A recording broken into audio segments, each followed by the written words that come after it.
وہ شوہر وہ بیٹا موجود ہے نا. اب بعض ساسیں بیچاری یہ سمجھتی ہیں کہ جو میری بہو آئی ہے تو یہ میرے بیٹے کی کم میری غلام زیادہ آئی ہے, اب میں اس سے کیا ہے برتن دھلواؤں گی, یہ کروں گی. نہیں بھائی, یہ اس کام کے لیے نہیں ہے. میں دوبارہ عرض کر رہا ہوں, کر رہی ہے, اس کے اخلاق ہیں, اس کا حسن خلق ہے, تو دونوں طرف سے جب بیلنس برابر ہوگا انشاءاللہ زندگی کی گاڑی کیا ہے, چلتی رہے گی. اور حدیث میں آتا ہے نبی علیہ السلام نے عورتوں کی ذمہ داری یہ بھی لگائی ہے, عورت کو چاہیے اپنے شوہر کے پیسوں کو فضول خرچی میں نہ اڑائے. بعض عورتوں کی عادت ہوتی ہے, وہ بیچارہ شوہر سمندر میں جاتا ہے, موت کے منہ میں جاتا ہے, پیسے لے کر آتا ہے, یہ گئی اور 2 منٹ میں ساری کیا اڑا کر آ گئی. نہیں, اور نبی علیہ السلام نے یہ فرمایا عورت اپنے خاوند کے گھر کی نگہبان ہے, اس کی حفاظت کرنے والی ہے.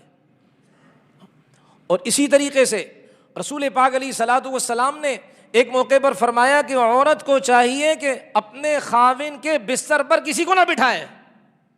اب بستر پر بٹھانے کے کئی مطلب ہیں, اس پر کسی اس کی اجازت کے بغیر نہ بٹھائے, اس کے کئی مطلب. ایک تو تعلقات کسی کے ساتھ خراب کرے اور اس کے بستر پر, یہ بھی غلط, یہ مطلب ہے. اور یہ کہ صرف بٹھانا بھی مراد ہے, یہ بھی غلط. اس کا ایک واقعہ ہے,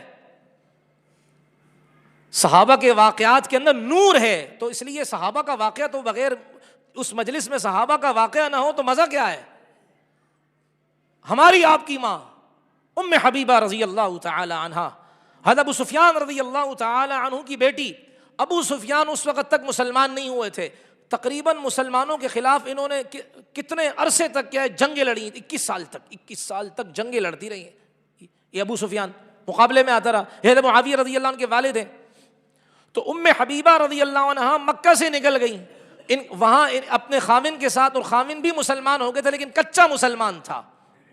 حبشہ گئے, حبشہ میں رہے, اور حبشہ میں ان کا جو خاوند تھا ام حبیبہ کا, وہ عیسائیوں کے ساتھ مل کر عیسائی ہو گیا, مرتد ہو گیا, مر گیا وہیں.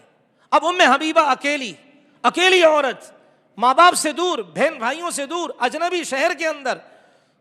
تو لیکن نجاشی نے ان کو پناہ دی ہوئی تھی مسلمانوں کو. اب ام حبیبہ اپنے کمرے میں تھی, کنیز آئی, دستک دی, پوچھا کون, جواب دیا, اور ام حبیبہ سے کہا میں آپ کو ایک بات بتانے آئی ہوں. کہا کیا بات ہے؟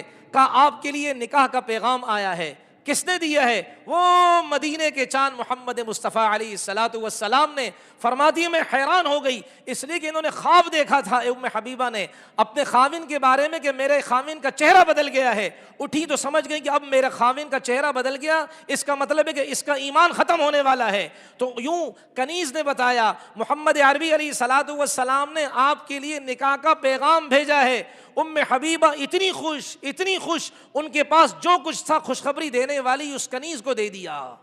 کہا میرے پاس اور ہوتا میں تمہیں دے دیتی. اور پھر نبی علیہ الصلوۃ والسلام کا نکاح پڑھایا گیا. نجاشی نے ساری ترتیب بنائی, اللہ کے نبی مدینے میں ہیں, ان کی وکالت یہاں کی گئی, اور یوں ان کا نکاح ہو گیا. اب ام حبیبہ رضی اللہ عنہا مدینہ طیبہ آئیں.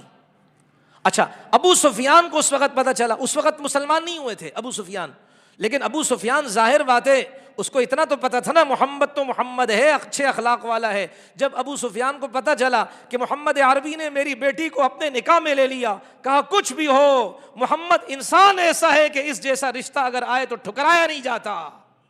ارے میرے جوانوں, کیوں محمد عربی ایسا انسان ہے, وہ کافر ہو, کفر کی حالت میں یہ کہہ رہا تھا, پھر تو مسلمان ہو گئے. محمد ایسا انسان ہے, پیغام بھیجے, ٹھکرایا نہ جائے اس کا پیغام. ارے میرے جوانوں, محمد علیہ الصلوۃ والسلام کی سنت کو دنیا والوں کی خاطر کیوں قربان کر رہے ہو؟